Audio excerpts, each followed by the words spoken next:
I like Snow White, Belle, Mulan, Ariel, Snow White, Cinderella, Belle, and Mulan.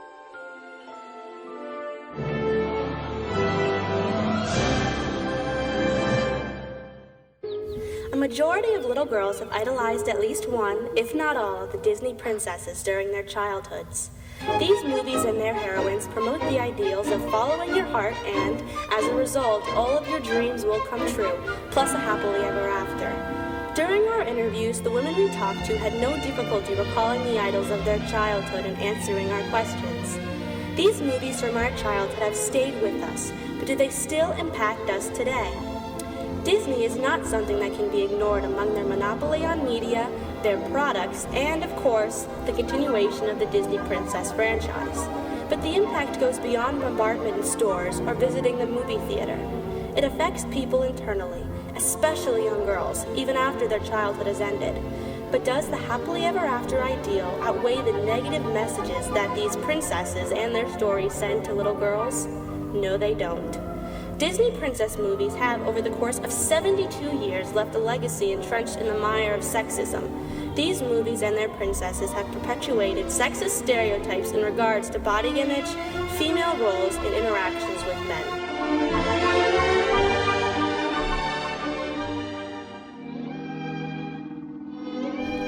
In 1939, the average dress size of a woman was a 12.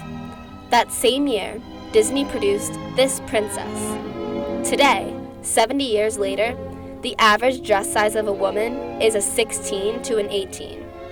Despite this fact, Snow White's body shape continues to be the norm for the princess franchise. These princesses embody the ideal woman. Flowing hair, large eyes, perfectly symmetrical faces, ample bust, non-existent waist, shapely hips, long legs, and dainty feet. Disney knew this and hired Sharon Stoner to stand in as a model for Ariel and Belle. She was a dancer by profession. She was also 5'2" and under 90 pounds. This is the body being marketed to young girls, as seen more recently in Mulan. Men want girls with good taste, calm, obedient, who work fast-paced, with good breeding and a tiny waist. You'll bring honor to us all. Is this appropriate in a society increasingly plagued by weight disorders? It's not all about the body's shape, but the overall beautiful appearance of the princess. The quality of beauty is paramount. In Sleeping Beauty, for example, as a baby, the first gift Aurora receives from the fairies is the gift of beauty. In Beauty and the Beast, Belle, although acknowledged as a beautiful girl, is also labeled as peculiar because her head is always stuck in a book. Snow White is targeted by her stepmother, who fears that Snow White will become the fairest of them all, replacing herself. As a result, Snow White is forced into a life of servitude, although she still remains beautiful. Does the onslaught of inimitable body shape and unattainable beauty send girls false perceptions of what they will realistically become? Sure, some girls may be remarkably pretty, but each has their own flaws. The Disney princesses don't. They are the epitome of perfection. Do Disney's princesses trick their young audience into thinking that they will themselves achieve perfection? Disney distorts reality beyond a woman's body shape. Many Disney princess movies also show women who constantly participate in traditionally domestic roles. The older classics, Snow White and Cinderella, are notorious for this. However, this notion that women are good only for cooking and cleaning is also furthered into the 21st century.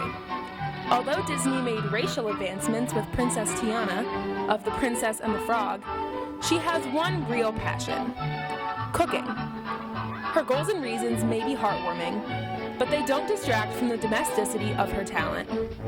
By the end of the movie, Tiana has her own restaurant, but she hasn't succeeded based solely on her hard work.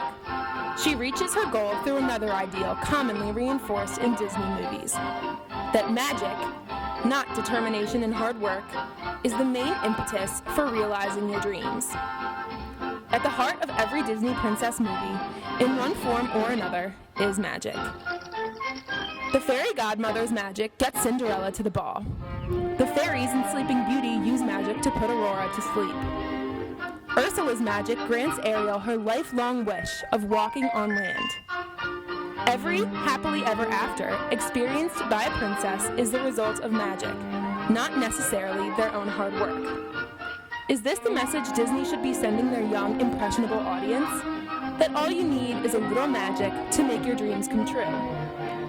The American Psychological Association reported in 2004 that children under the age of 8, the majority of these movies' audience, lack the cognitive development to differentiate between reality and fantasy.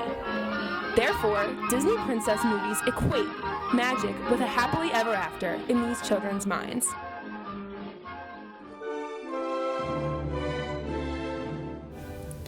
The most crucial part of this happily ever after formula is that every princess gets her prince, no matter how hard the antagonist tries to keep them apart.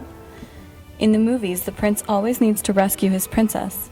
The classic example of this is in Sleeping Beauty, when Prince Philip slays the dragon and kisses Aurora to break the spell. This example is pretty harmless when compared to the newest factor that Disney has introduced into their princess movies. Now princesses are required to sacrifice themselves for their princes. Ariel not only gives up her voice to be on land with Eric, she also gives up her body, her family, and her friends, as well as endangering her soul. And it's not just Ariel. Mulan is wounded, which exposes her secret to save Shang. In Disney's newest princess movie, Rapunzel is willing to give up her freedom in order to save Eugene's life. Although their efforts seem noble and progressive, what happens after their sacrifices reverts the overall tone right back to the original sexist design. Great. She brings home a sword. If you ask me, she should have brought home a man. Excuse me. Does Fa Mulan live here? Thank you. Woo! Sign me up for the next war. Eric saves Ariel from Ursula, and Eugene cuts off Rapunzel's hair to save her from her evil fake mother. Disney's attempt to empower women by having them sacrifice for their men falls short of its intended goal, because in the end, the prince is there to save the day. Of course, the prince always succeeds in saving his princess, and the two live happily ever after. What does an audience of young girls interpret from this? First, not only is a man necessary to save you, but also that you need a man to be happy.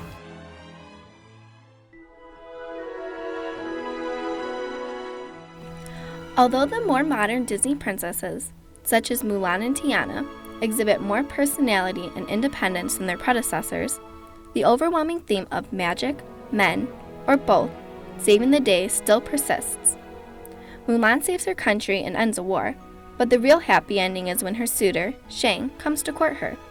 Disney's princesses may embody important virtues such as honesty and determination, but these characteristics are overshadowed by an inherently sexist formula.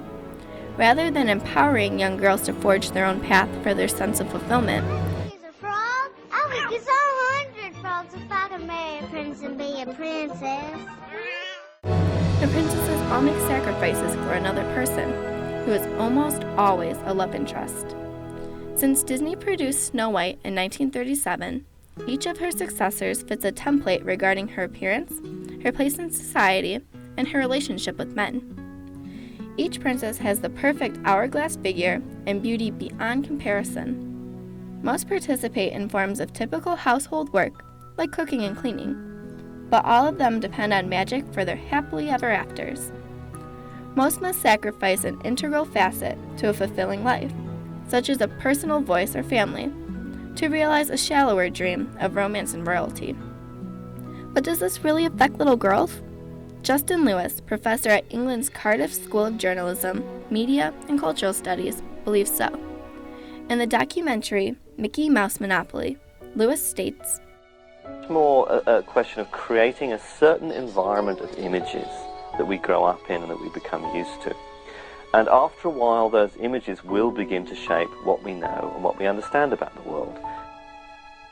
Through the persistent use of sexist stereotypes within the princess movies, Disney is essentially saying to young girls of their audience, when you wish upon a star, makes no difference who you are. unless you're a woman.